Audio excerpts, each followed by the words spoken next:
Thank you all for joining us today. It looks like we have a good group. The title of our session is called Using a Multidisciplinary Framework to Understand the Benefits of a Transfer Student Mentoring Program.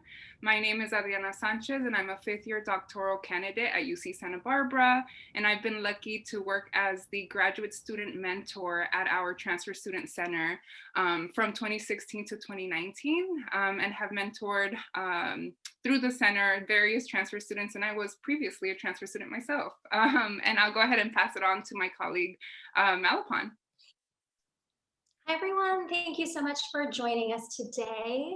So appreciative of that. I'm Malaphone Phommasa, I use she, her pronouns. I am the Director of Academic Success Initiatives in the Office of Undergraduate Education at UCSB.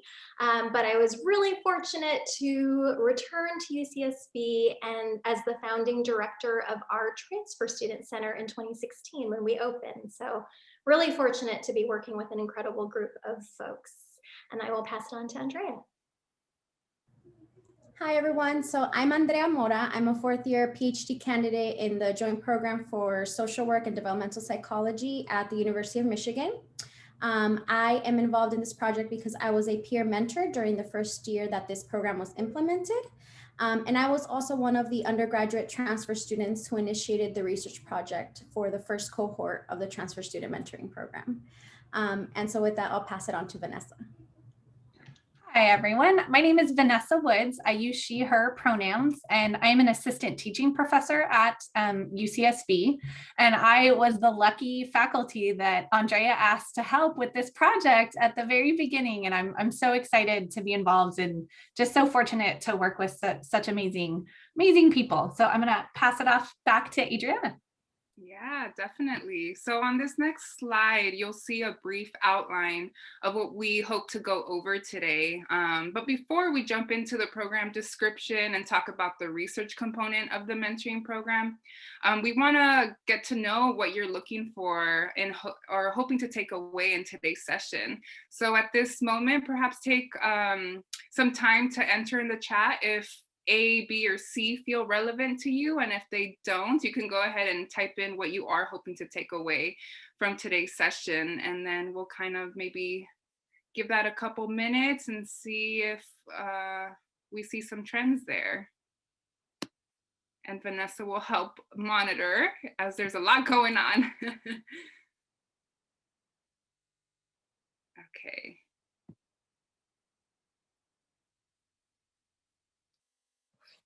Okay, so I'm seeing quite a bit of ideas on structuring a mentoring program and how yeah, a lot of A and B, Adriana, and a couple of suggestions of student engagement, like how to recruit mentors and how specifically ideas for structuring an existing program, and then how to keep students engaged in the program. So kind of, but more probably A and B than anything else. Yeah.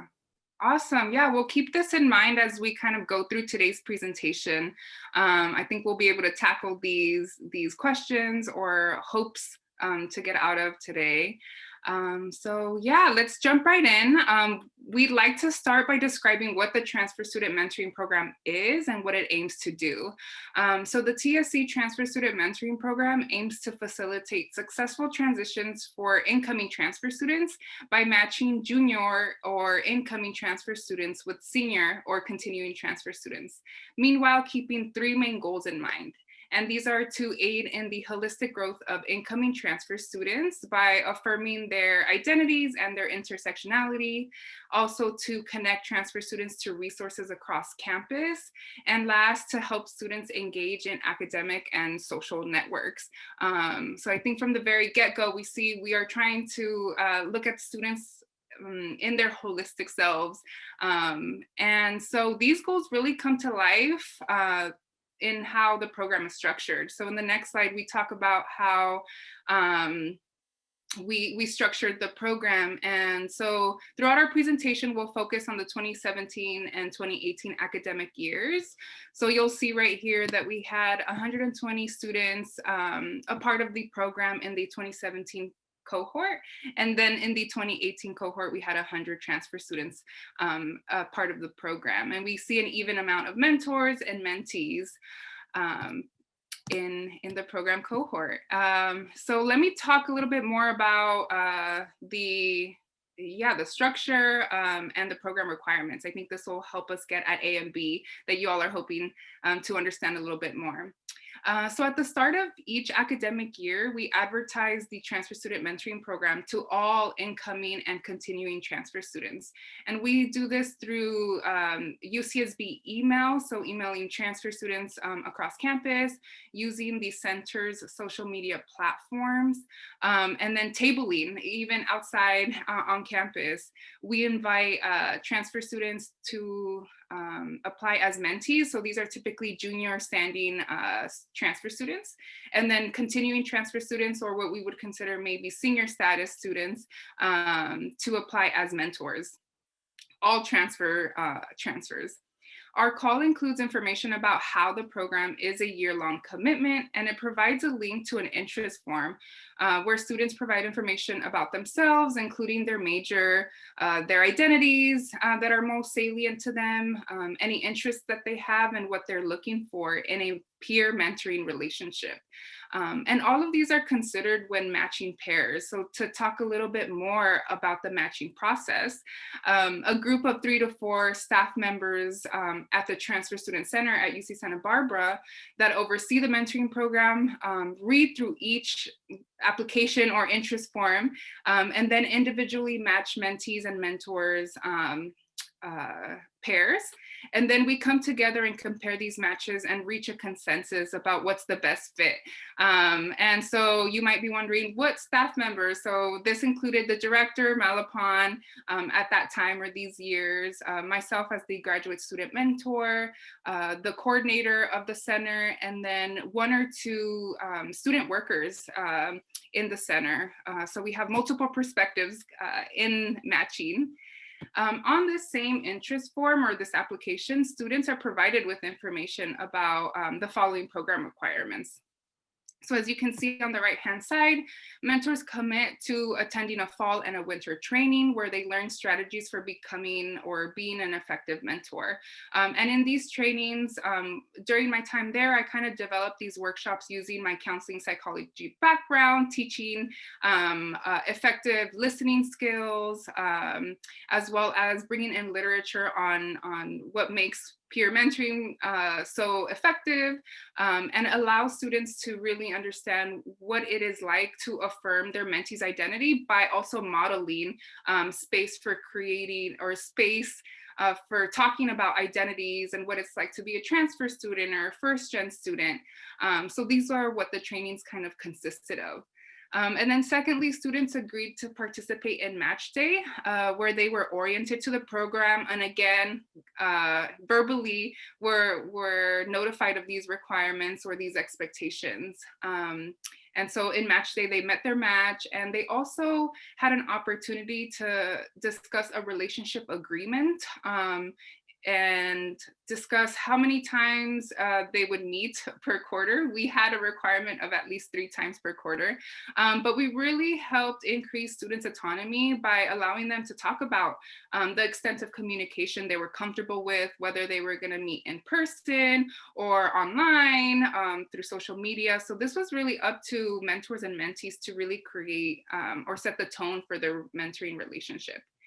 And students are also encouraged to attend mentoring program gatherings. And what these are essentially events that the center put on specifically for the mentoring program, so that matches or individual mentors and mentees have an opportunity to engage with the broader community or program community, and to interact with other pairs.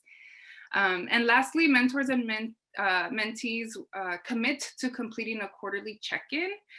This is a Google form with questions about how the mentoring relationship is progressing, and it gives students an opportunity to provide feedback to us staff that overlook the program, as well as ask questions or express any concerns that they may have about their match.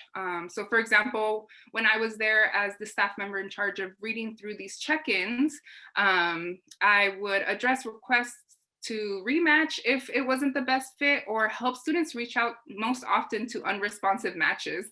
I think most students at the beginning of the year are overwhelmed with emails, and so having a little help getting students connected, I kind of played that role.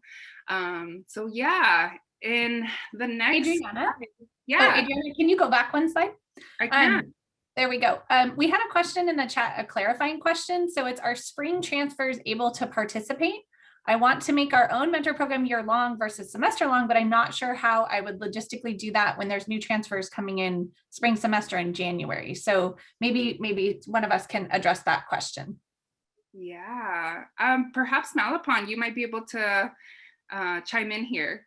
Yeah, so UCSB does not have spring transfers. So the vast majority of our students enter in during the fall cohort, and we may have a sprinkle of students, really no more than about a dozen, who may start our winter quarter. So we're on a quarter system. We have fall, winter, and spring. But other than that, we do not have any spring admits. So unfortunately, I'm sorry that we can't speak to your experiences as a fall semester.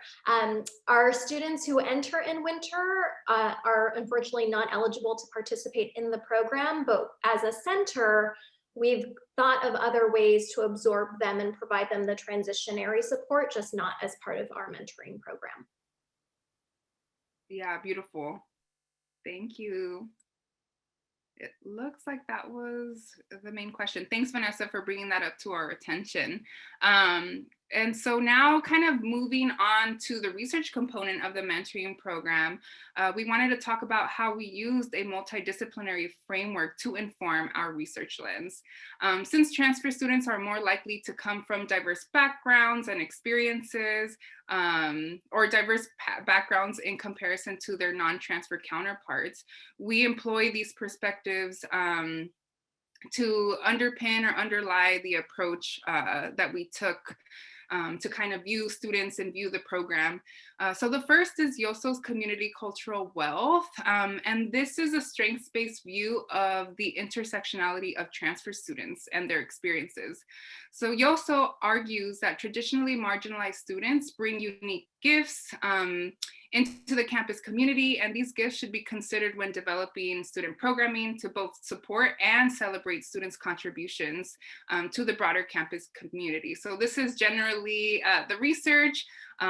We provide the citations in case you want to learn more about these constructs and these perspectives.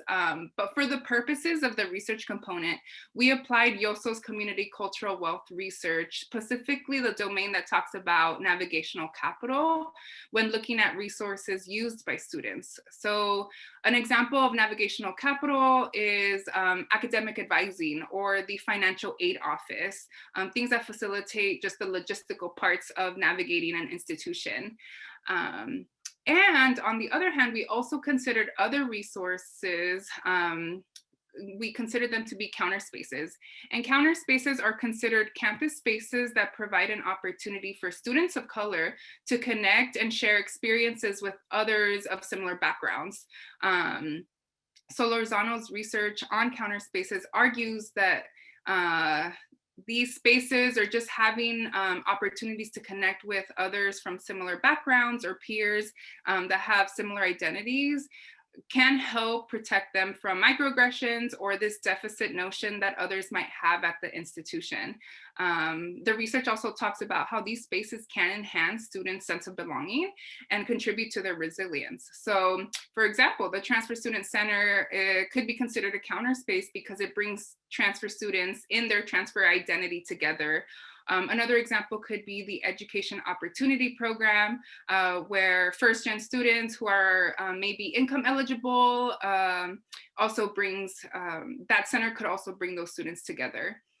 And the last one is a psychological theory that says that when people feel that they are an agent of their own life and goals, they're more connected to them and perhaps show more or higher intrinsic motivation to achieve their goals. This is self-determination theory. And it also argues that increasing both a student or a person's autonomy and competence will lead to both an increase in their level of self-efficacy, as well as a sense or an increase in their internalization of that particular domain into their sense of self. And if you want to know more about these, we're happy to share these scholars. But now that we've set the tone for what theories influence the research, we would like to share how the research even came to be. And so I'll pass it to Andrea to give us the little story about how this research component was implemented into the program. Thanks, Adriana. Yeah, so a key aspect of our program is this idea of a multi-pronged collaboration. And we're talking about specifically a collaboration between the students, so the transfer students, the transfer center, and faculty.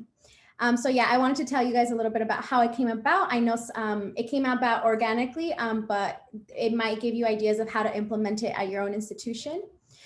So when the Transfer Student Mentoring Program was launched in 2016, I and two of my peers, who you can see on this slide, became transfer mentors for the program.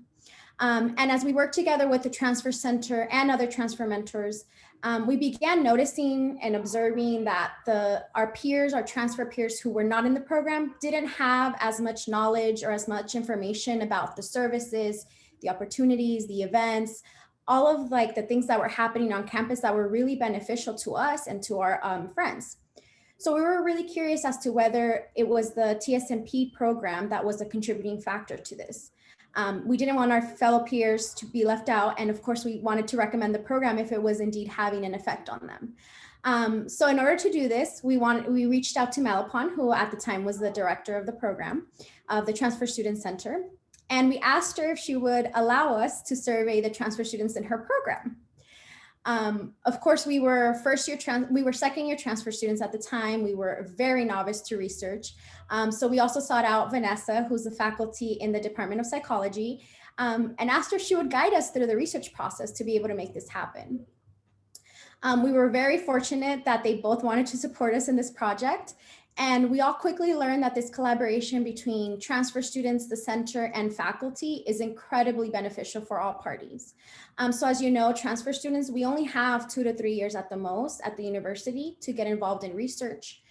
So having this opportunity provided us amazing research skills that we would otherwise not have received in our short amount of time.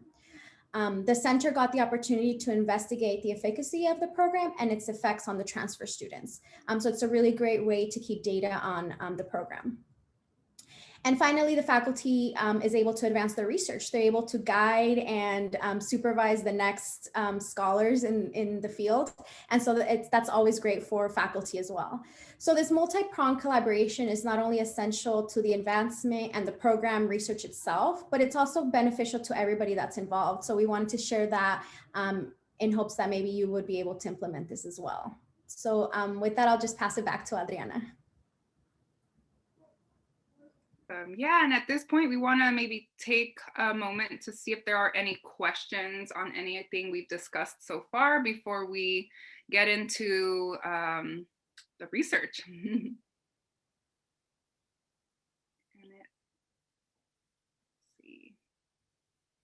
Yeah, so I'm thinking.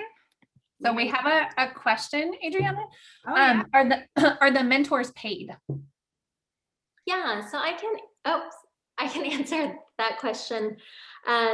The first year of the program, because we were just building the center and trying to find funds for everything, the mentors were not paid. They were completely voluntary in the program, which, you know, unfortunately, we always want to pay students for their work, but I think they were so excited that the TSC existed that year and that the mentoring program existed that everyone, I mean, Andrea hopped on as a mentor, and this didn't affect the program because the following year, as Adriana mentioned, we went up to 120 participants and we have a waiting list every single year. Unfortunately, we had to drop it back to 100 participants because it is not possible for a very, very small staff to oversee the program and really make sure that relationships are what we want them to be.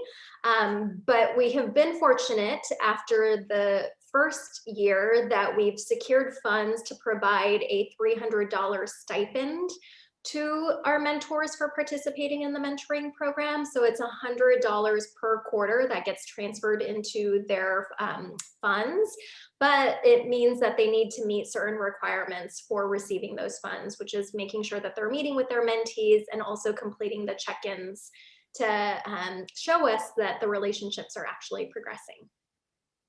So we have 2 more questions. One is, how do you track whether the mentors met up with the mentees? Yeah, I'm happy to answer that question. So that came in with the quarterly check-ins in the form of the Google form that I talked about earlier. So at the end of every quarter, we sent out this check-in. Mentors and mentees both filled it out, and we would compare responses. If a mentee said they only met twice, but a mentor said that they met 3 times, we were able to kind of follow that. And it gave us an opportunity to check in and say, how can we support you to make these meetups happen? And so that's kind of how we tracked whether they met up or not. And sometimes students were asked to rematch, or us to consider rematching in the second quarter. And so that allowed for some space. I think there's a lot of room for changing things up within the program. And so yeah, we checked in every quarter to see if they met their three meeting goal. Another question, did you find the students think they'll want to meet at least 3 times per quarter, but then once they get on campus, they actually don't? If so, I wonder if you'd willingly allow them to sort of use your mentor as much or as little as you want as an option. Yeah, maybe Andrea, you can speak to that because you were a mentor that first year. Yeah, as Adriana mentioned, we had those quarterly check-ins, and at the beginning, when we would match with our mentee, we would discuss, okay, are you on campus? I remember some of the mentees and mentors were driving and commuting from far away. So at the beginning of the relationship, they would say, hey, I can't meet you 3 times on campus. And sometimes the meetups would just be checking in via text, like that would be considered a check-in. So it didn't have to be that we were actually getting connected on campus physically. So there was many other ways. I think Adriana also mentioned we could do it on social media. So just even following each other on each other's pages and checking in, like, how are you doing? How are classes going? So there's a lot of ways that we consider a check-in to be a check-in. And so I think that versatility is really helpful for students to be able to meet those 3 times per quarter requirement. All right, that's all the questions we have for now. Yeah, so let's move on because we want to be mindful of everybody's time. So now that we've discussed how the research component came to be, or how it was birthed, here are some demographics of the students who participated in the research of the program during these 2 academic years.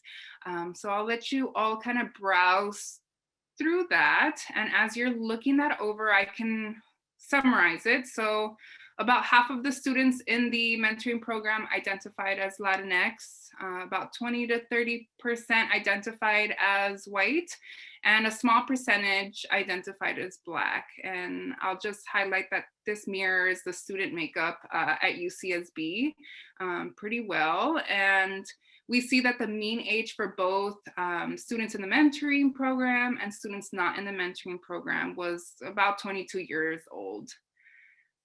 So yeah, just kind of wanted to briefly show you that. And in the next slide, we see a little bit more about what measures we use to kind of examine or look at the potential outcomes of the mentoring program. And so the frameworks that we talked about earlier really influenced what measures we were using or wanted to use in a survey. So we gathered information about GPA. We used a few scales, academic self-resilience as one. We used information or gathered information on navigational capital and counter space use. And then on the other side of the screen, you'll notice that we had one open-ended question where we asked about belonging. So students were asked specifically, do you feel you have found community within UCSB? Please explain. And responses were coded by researchers, one of them being Andrea, as yes or no. And then they used context coding to understand what helped students feel a sense of belonging to the university. And we'll get to talk about that in a little bit and what we found. found. But just to let you all know, we hypothesized that students in the mentoring program would show higher self-efficacy, sense of belonging, GPAs, in comparison to non-transfer mentoring program students. And we also expected, or we're hoping to see that students we're using counter spaces and navigational capital at higher rates. But again, this was hypothesis. We'll see what the data shows us. We recruited, here we have the information about our procedures. We collected data in fall and once in spring. And the way that we recruited people in the program and students not in the program is again through tabling, through the center, through social media, and students participated in answering our 20 to 30 minute survey. And yeah, enough about these little details. I'll pass it on to Andrea to talk about what the results showed, which is super exciting. Thanks, Adriana. Okay, so as she mentioned, we collected longitudinal data on transfer students during their participation in the program. So we collected data in the fall, right as they enrolled in the program, and in the spring quarter after they had participated in the program for a year. And overall, our findings revealed that on average, transfer students in the program demonstrated positive differences in the outcomes we measured. So as you can see in this first slide, we found that the transfer student mentorship program has positive effects on transfer students' academic self-efficacy. So for reference here, the can you all see my pointer? Yeah, okay. The y-axis here are students' academic self-efficacy, so with higher scores indicating higher academic self-efficacy as reported by the student. And so we see here that transfer students in the program, which is the dotted line, not only started off with higher self-efficacy in the fall compared to transfer students not in the program, but they also showed increases from fall to spring. And so we see that in the incline. And also they ended up with higher scores on their academic self-efficacy compared to transfer students not in the program. That was the same trend that we found both in the 2018 cohort and the 2017 and the 2018 cohort. So those were our results for academic self-efficacy. We also examined transfer students' GPA in the fall and spring semesters. And as you can see, we found similar trends, such as that the transfer student mentor program students showed increases in their GPA over time. This was marginally significantly different from those transfer students not in the program, but as you can see, that trend is of course increasing for both years and both cohorts. We also examined students' sense of belonging. So for these questions, we asked students whether they had found a community at the university. And as you can see in these bar graphs, transfer students in the program on average said that yes, they had found community at the university in the fall. And then when we asked them again in the spring, the trend was that more of them indicated that they had found community at the university. So we saw an increase in their community.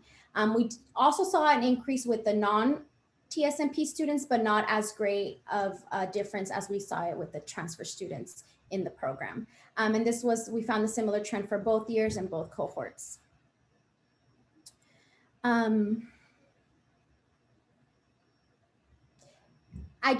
wanted to elaborate because as a follow-up to this dichotomous yes or no question, we also asked students to elaborate on the response. So we found two trends that I wanted to note. And the first is that transfer students in the program were more likely to provide detailed, elaborate explanations of the response compared to students not in the program. So we found that interesting. They were just more open with us. And I think that also indicates just their level of comfort with the program and their participation. But then we also found that they were more likely to describe a variety of factors that contributed to their sense of community. So they mentioned things like student organizations, academic programs, support centers, including the Transfer Student Center and the friend groups.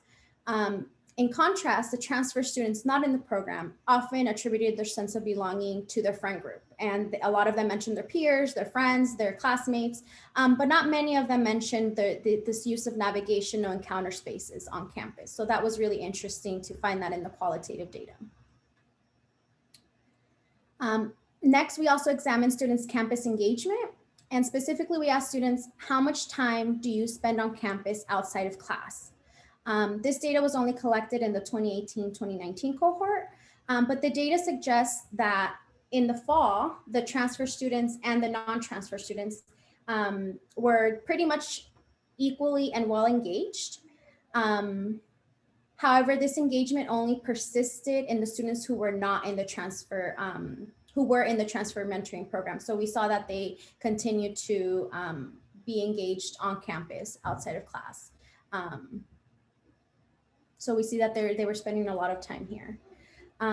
Lastly, we examined students' use of campus services, such as the Academic Advising Center and the use of counter spaces. So things such as the Resource Center for Gender and Sexual Diversity. We included a lot in the survey because we wanted to see what they were using. And we found that transfer students in the mentoring program reported utilizing a greater number of resources compared to transfer students not in the program. So for example, in 2017-2018, we see that 86% of transfer student mentoring students used 3 or more navigational campus resources compared to only 54% of students not in the program. Similarly, in the 2018-2019 cohort, we see that 51% of transfer students in the program reported using 3 or more services compared to only 21% of non-TSMP students. So we really do see a difference in the use of services that they're using. And this mirrored a lot of the qualitative data that I was just describing, in that they not only know of and are able to identify the services that they're using, but they find that these places contribute to their sense of belonging. And that has a lot to do with the Transfer Student Center, because they advertise it a lot and they describe a lot of these resources. So that's just a little gist of what we found. I'll pass it back to Malaphone, I think. To me, you all are hearing me talk a lot, but I hope you're okay with my voice. Are there any questions about the charts and the data that we just saw? So we have 2 questions. The first has to do with the data, and then I'll go back to one that came up earlier. So the first question is, what is the difference between navigational versus counter space resources? So if you can just clarify that. Yeah, happy to do so. So some examples that we provided as navigational capital consist of the Academic Advising Center on campus or the Financial Aid Office on campus. These are your more logistical type of resources. And then your counter spaces are places like the Transfer Student Center, the Women's Center, perhaps an LGBTQ plus resource center on campus. So the idea is that these spaces are helping bring students together who have a similar identity or similar experience. So I hope that helps clarify just the difference between those 2.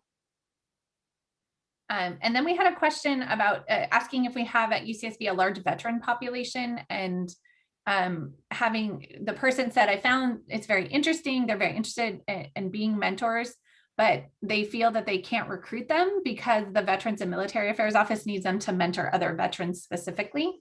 So I don't know, Malaphone, if you want to take that one, because I'm not sure. Sure.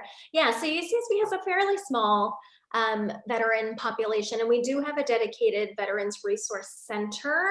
We have had veterans be part of our mentoring program before, but I think one thing we also find at UCSB and probably several campuses is that there are so many mentoring programs, and some of our students actually tend to be part of multiple mentoring programs depending on which identities they're looking to service, right, or like fulfill. And so we have academic mentoring programs. Ours is very transfer student specific, but also a variety of holistic aspects of their lives. There are some that are specific to the RCSGD and LGBTQ plus communities. Again, so it ranges. And so our veterans have their own space and their own mentoring within each other, but it really depends that some folks decide to be part of multiple mentoring programs. Can I also add to that, Malaphone? Because I was a student parent while I was I'm still a student parent, right? But while I was at UCSB, we worked a lot with veterans and student parent groups. And one thing that I think is really unique about this program is that the Transfer Student Center collaborates a lot with these other resource centers. So sometimes I remember they would put on events for transfer students who are also veterans or transfer students who are also student parents. So that really helped not only increase the participation of students from diverse positionalities, but also increase the participation and their identities being validated and seen on campus. So I think that was one great way that they were recruited. Yeah, beautiful. So we're good. We can keep going. Yeah, let's keep going. We're almost to the end. So just to kind of sum up what we saw and what we heard from Andrea is that the mentoring program was effective in increasing students' self-efficacy, their sense of belonging, and academic success as evidenced by the GPA data. One of the benefits that we really wanted to highlight is that the use of mixed methods type of research or this approach really allowed us to gain a deeper understanding of students' experiences. So as Andrea was talking about, just these elaborate responses of where and how students found a sense of belonging really helped corroborate or integrate with the quantitative data. And as we saw, just based off of our hypothesis, it seems like students in the mentoring program did use more services and access more counter space or counter spaces, and they did express a greater sense of belonging compared to students not in the program. We learned that counter space played a significant role in connecting transfer students to resources, but also to each other, as kind of Andrea talked about, like seeing other people who shared similar identities was really important in what helped them gain the sense of community or feeling supported on campus. And so we can kind of jump into some takeaways, and then, yeah, Malaphone, you can take this one. Adriana. So now that we've discussed the results of the research study, I want to highlight some of the takeaways and implications for practice. So the conceptual foundation of this program and the center itself really draws on frameworks such as community cultural wealth, cultural validation theory, critical race theory, and culturally engaging campus environments. These are all frameworks that center and really work towards advancing equity for minoritized student populations. And that's really important for us as centers, and especially knowing all of the intersectional identities, right, that transfer students bring into our campuses. So this study really reinforces the notion that developing intentional support with marginalized students in mind is an effective means of supporting all transfer students. So we really urge institutions that are working towards building a more transfer receptive culture to develop mentoring programs that are grounded in this research. Because we know that transfer peer mentors are a critical component of student support, but it's often overlooked by institutions, unfortunately. We go to the next slide, thank you. So when developing new initiatives, one big question is always, is this sustainable, right? Will it continue? So we'd like to emphasize the ways that we've advocated for and secured continuity for our program in this research project. So this program has been running since 2016 when we first opened the center, and the research has continued since then as well. So really, first, the main purpose of the program and the research project itself is to support transfer students, especially because the research project was started by transfer students. So this means supporting students through the program, but also supporting transfer students who are interested in undergraduate research. This is especially important to us as a research-intensive university, and we often hear from transfer students how difficult it can be to find research positions as students who are entering as juniors, or students who realize that they're ready or interested in research as seniors.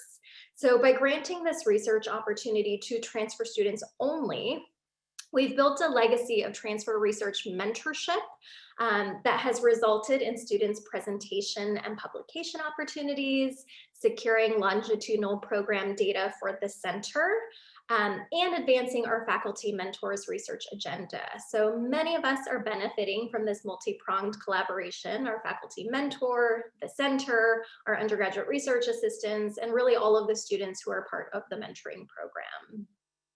The second thing I wanted to highlight is that the research project really opens up funding opportunities for both undergraduate research assistants and the faculty mentor. So each institution is different, but our university offers research grants specifically for undergraduate students. There's also an award designated for transfer students at UCSB, and the Academic Senate grants are for faculty. So this research data, the research data from this project really plays an integral role in advocating for the program's effectiveness to our Executive Vice Chancellor, and it's used in the Transfer Student Center's annual reports and budget requests. So lastly, thank you so much to all of you for joining us today. We'd also really like to close by acknowledging all of the departments, the staff, and most importantly, all of the transfer students that have made this program and this research project possible.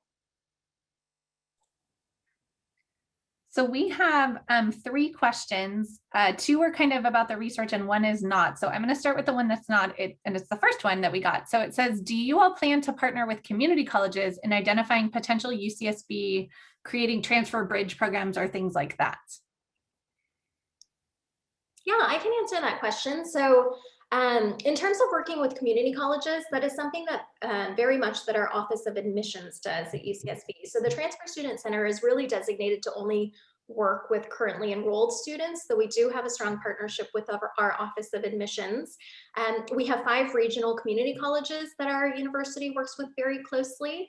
We don't have a specific transfer bridge program for those community colleges, but we did develop our first Transfer Edge program as part of our summer sessions program that serves as a bridge for students who are entering UCSB as transfer students to have an opportunity to begin in the summer. So that just piloted last year virtually and will be continuing this year as well.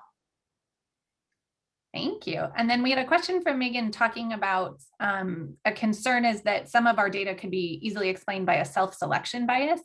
As they weren't randomly assigned. And so one thing I think maybe we weren't super clear on is we did take data obviously in the students in the transfer student mentorship program, and then we tried to get a fairly random sample of the students not in the transfer mentorship program by having them fill out the survey, but they were tended to be students who did visit the transfer student center. And we actually thought that might be better than sort of the random transfer student on campus to deal with a little bit of the self-selection bias of the mentorship program. The other thing we had is that in the first set of data, we took the data a little bit late because we got started a little bit late. And so some of the data I think does reflect that the students already felt very much part of a program. But in the second year that we presented data, we started doing our survey at the match day. So before the mentorship program started. And so that has helped, I think, alleviate some of our concerns. And I would say we have definitely looked at our data in lots of different ways. And one thing that was interesting, it was not significant, it was marginal, but the students who did sign up for the mentorship program do tend to be more likely to be first generation and more likely to be at our particular campus Latinx. And those are 2 demographic factors that you think might actually you might possibly expect some of the measures we have to actually be lower based on that instead of higher. So that's just it's kind of a complex question in many ways, but we are writing this up for publication, and we did write a lot about that in our discussion section for sure. And then we had another great question. I'm wondering, Andrea, if you want to try to tackle this one. So the question is from Shelley, and it says, there are many different angles and instruments and type of data that you can collect in a mentorship program. How did you decide which data to collect, and how were you intentional about that process? Yeah, that's a great question. I think that there's multiple ways I can answer this, but I think I'm going to highlight 2. One is the guidance of a faculty researcher was very key to be able to decide intentionally what we were going to which measures we were going to use. Me and my transfer peers who began this project, we had in mind that we wanted to look specifically at campus resources, because like I said, we were noticing that there was some transfer students that were using a lot of services and that knew about events, that knew about how to navigate the university. And there were other students that did not. So that was one of the things that we definitely wanted to learn about. And then we asked Vanessa, how is it best to measure this, right? You can do open-ended, you can do select all, select only the top 3, like there's just so many ways. And so that's where the collaboration between the researchers, the students, what are they interested in? What is the transfer center interested in? And then the researcher, the faculty really guides you towards the most effective measures or the most widely used. So that's kind of how it came about, just kind of a discussion of our interests and that expertise knowledge. I don't know if you want to add anything else, Vanessa. I would also say a lot of conversations that Malaphone and I had before the mentorship program got set up had to do with those frameworks and how to really emphasize a strength-based approach to talking about transfer students, because we get a little frustrated with how sometimes the conversations happen and what's said. And so I think part of that was another kind of an intentional bent on it, was to really look at a strengths-based approach and to see what was happening with transfer students' experience. And then we had, just be honest with you, we had the most issues with the sense of belonging. We tried different scales and we didn't like most of them, which is where we ended up with our open-ended question that we code kind of 2 ways, sort of a qualitative way and a quantitative way. And so that's something that I would love, if anyone has any ideas about that, that would be great. But Malaphone and I feel it's pretty hard to find a scale to really measure belonging on a campus with all the intersecting identities that happen with students. It's a really complex, sticky question. So, and then I don't know, Malaphone, if you want to add anything, or Adriana. I think you all have highlighted how or what questions we were interested in.